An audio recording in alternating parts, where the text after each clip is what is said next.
Well, with that, let's bring in our political strategist. Susan Smith is co-founder and principal at Blue Sky Strategy Group. Cole Hogan is a conservative strategist. George Soule, former NDP Director of Communications, founder and principal at On Step Strategies. Hello to the three of you. Hello. Hello. Okay, so I'll do a quick summation because, I think people got a bit of the flavor of the Pierre Poilievre speech, but of course, we can't play the whole speech for people at home right now. But he did speak issues of energy and trade, Arctic security, the U.S. relationship.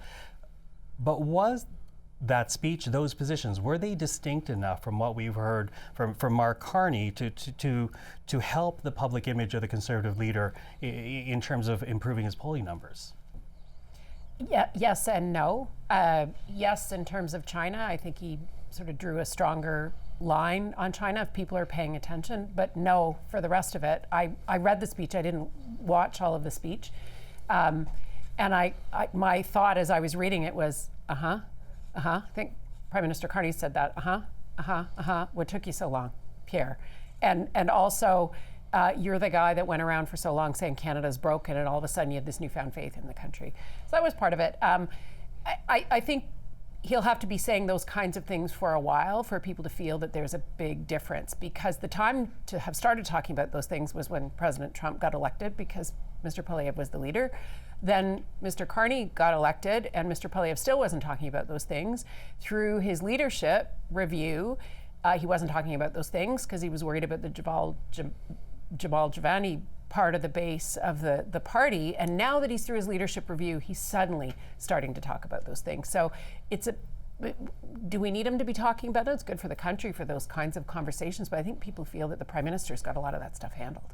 And I will get to the China statement from Pierre Poilievre in a moment, but do you pick up on this conversation as to whether or not it was distinct enough in terms of his speech? Because to Susan's point, a lot of it is what we have heard from Mark Carney this past year. Well, I would agree with Susan too, in parts where I think that there is some overlap between Mark Carney and Pierre Poilievre in terms of investment in the military, which I think is a good thing.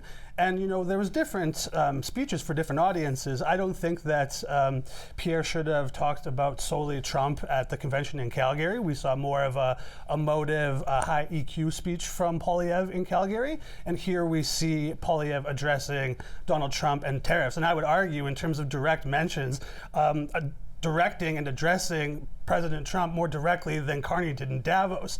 And I think that what we see when we watch Pierre Poilievre take this and actually address the Canada-US issue and Trump, we're seeing more of a message in terms of, just like Stephen Harper said the other week during Harperpalooza or Harperfest, that it doesn't matter much it matters less how we feel about Donald Trump and what he's doing and more about what we actually do about it. George? Yeah, but I think I agree with Susan on the fact that, where you've been on this. I mean, on that point at least. I mean, we saw him go out of his way to not talk about Donald Trump at all at his convention. Never mind, not a little bit. He didn't talk about him at all, which is absurd. It's the biggest existential threat to our country, literally to our sovereignty, maybe to our safety, definitely to our economy. And you had Pierre Poilievre not talking about it because there's a large chunk of his base, particularly those that were in that room at the Conservative Convention, who support Donald Trump and actually like what he's doing. And frankly, many of them who would actually be okay with becoming part of the United States if they could carve off part of wherever they live and be part of America, they'd be good with that. So he avoided that entirely until he got through his convention, and is now, realizing that Mark Carney's gotten so close to him on the other rhetoric that he might as well they can both talk about progressive conservative issues together. And I think that's where you're seeing him now. But I think Canadians will see through that. I think his caucus certainly will, that you need to have that courage as a politician to actually say the things you believe even at hard times. Yeah, I hear you commenting in the background there, Susan. I don't know if Carney's gone towards Poilievre, Poilievre's gone towards Carney, but what I would say is Carney has been there first, and he's been there for a very long time in terms of being able to have his finger on the pulse of how Canadians feel about the country and about how we need to handle Donald Trump and how best to approach Donald Trump. As I said, I kept reading the speech and I was like, I think the Prime Minister's been doing that. Oh, yeah, okay, great, the Prime Minister's been doing that. He had a couple of interesting potential ideas about critical minerals reserves, but there were other things that were very true Poilievre stuff, as in I'm just going to ram my idea would be to ram a bunch of things through, very little mention, if at any, I'm not sure, of Indigenous communities and how we build that kind of thing, those kinds of partnerships in the country.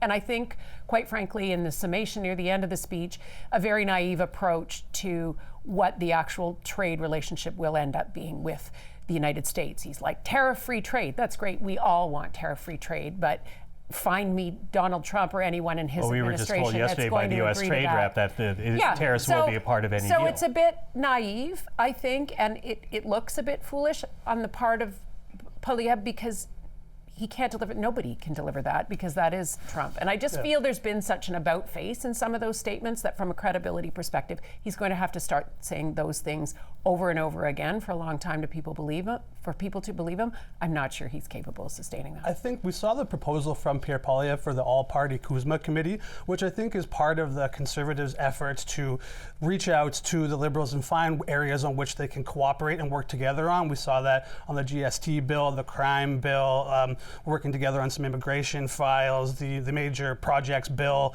and that is sort of the spirit of cooperation that I think we're seeing Pierre Poilievre and the Conservatives say, okay, Canadians want us to work together on these things. And in his speech, Poilievre even talked about we will work together where we can, and I think we're seeing that spirit of cooperation and alignments on military investments and on how we deal with Donald Trump, which I think is a good thing.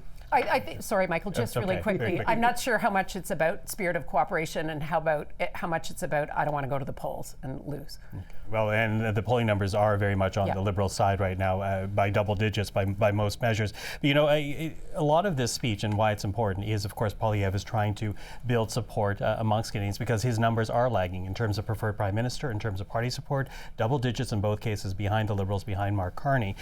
But I also wonder about the need of the speeches like this to improve his standing with his own caucus, because Matt Genadou, of course, crossed the floor last week. Matt Genadou, we saw him getting on the plane today with the Prime Minister headed over to India in the Indo-Pacific region to be part of this trade mission.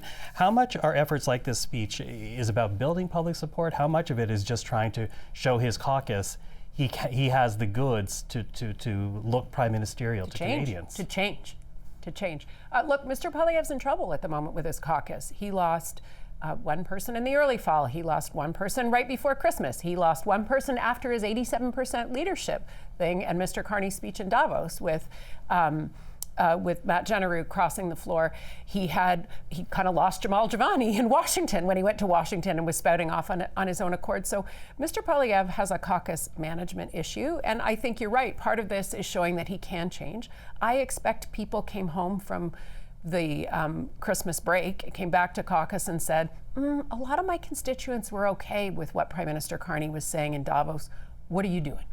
And he has to show that in order to be able to keep a rein on things. Yeah, I think a couple things are true here.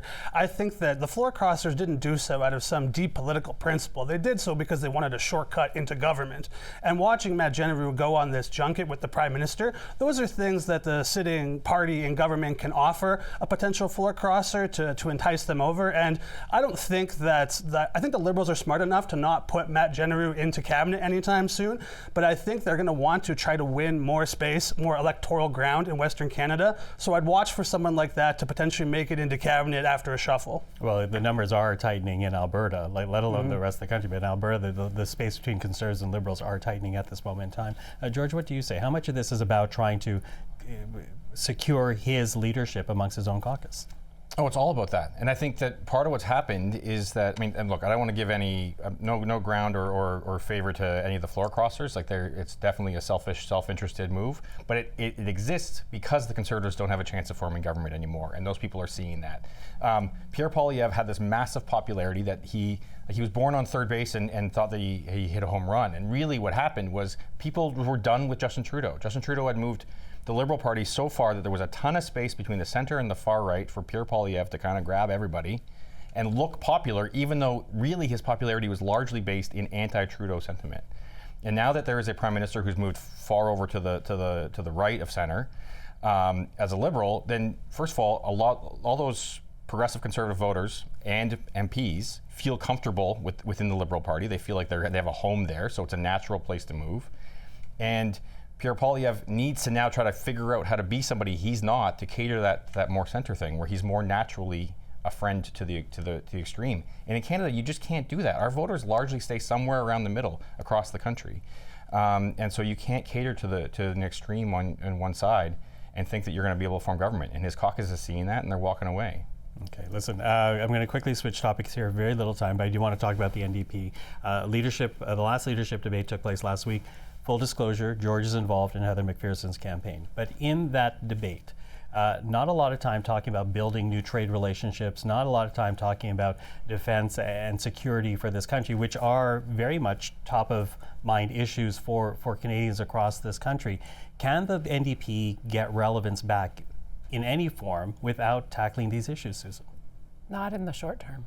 I can't. I mean, the debate, or I didn't see the debate, but I think the party, the leadership, and with all due respect to George and his candidate, it's not really registering. The NDP isn't registering. It's not who people are talking about, because they aren't talking about the issues that move the company writ large. They're talking about affordability. That's very important. There's no question. But putting, as George, you just said, people hang out around the middle, and I think a large chunk of the membership or the leadership candidates, not all, are on the edge. They're not in the middle. They're on the left of things, and that's not where the Canadian electorate is at this moment in time. So I think it's going to be a while, at least another electoral cycle, before the NDP are significantly relevant again. Cool. Sure, I think it's a toss-up between Avi Lewis and Heather McPherson. I think that Avi Lewis, if he's going to win, needs to do so on the first ballot, because I don't see him being a lot of people's second choice. So I'm looking at this leadership race kind of like the 2017 Conservative Party leadership race, where Andrew Scheer, by being everyone's second choice, was able to come up the middle and win. In terms of the current media landscape and the current hot political issues, Trump, tariffs, the United States, the NDP doesn't have much space to play there. But like I've said before on the show, I hope that they're able to galvanize some public support and increase their vote count. Because that hurts liberals. Okay, George. Yeah, and again, I mean, definitely, I'm anything but nonpartisan on this issue. I'm 100% behind Heather, but I will say on some of the issues that were brought up, like, look, in the last election, the question, to my mind, there were two questions, and one was, how do you feel about Justin Trudeau's time as Prime Minister, and the other one was, who can deal with Donald Trump? And the NDP wasn't the answer to either one of those questions. Not the positive one anyway.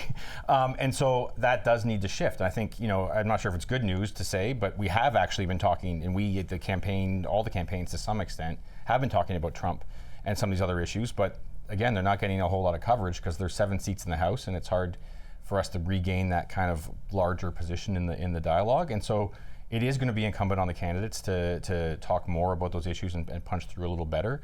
I'm finding the urge to not lay out Heather's platform on some of these issues, but just to say that I think that's what's got to happen. We need to make sure that we are the answer, at least to more Canadians, for the main questions in the election. And I will say this, that one of the things that came up in the debate was, what does the next election look like?